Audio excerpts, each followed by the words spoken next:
There's a lot of anger in the country over a grand jury's decision in the Breonna Taylor case that has left 2 Louisville police officers in the hospital. They were shot last night during the protest. That is not okay after 2 officers involved in Taylor's death were not charged. Now, the shootings marred what had been a largely peaceful demonstration of outrage in a city where a state of emergency had been declared in advance. Other protests across the country remained peaceful, with thousands marching for change late into the night. All of this renews the call for accountability in how police deal with Black Americans. Our national correspondent, Jerika Duncan, is in Louisville. Jerika, let's start with that shooting last night, which threatens to undermine that message. What do we do now?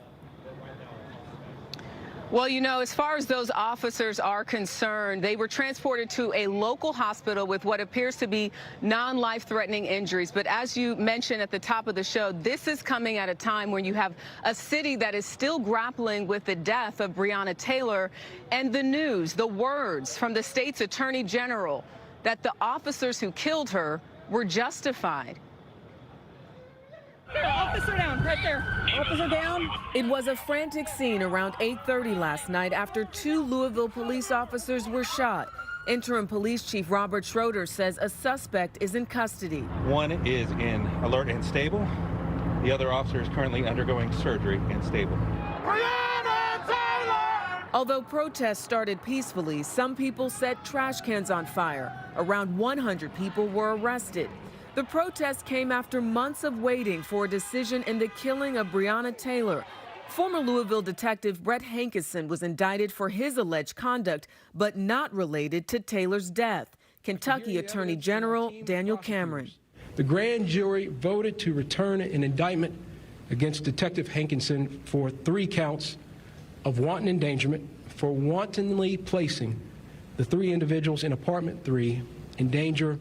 Hankison was arrested and released on bail. The grand jury concluded that he wildly fired 10 shots and endangered the lives of a pregnant woman, a child, and a man who were in an apartment next to Taylor's.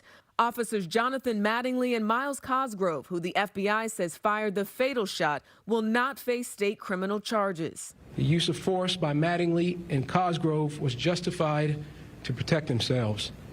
This justification bars us from pursuing criminal charges in Miss Breonna Taylor's death. Taylor was killed on March 13th as police executed a search warrant for drugs and money. Neither were found.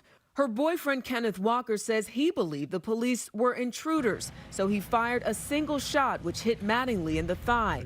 Police returned fire. 6 bullets hit Taylor.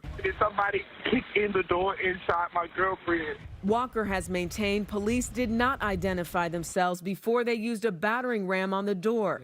Cameron said the officers did knock and announce. That information was corroborated by another witness.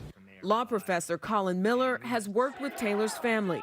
He says he believes the grand jury did not hear all of the evidence. And we have several witness accounts from neighboring apartments, the neighbors saying, we never heard the police knock and announce.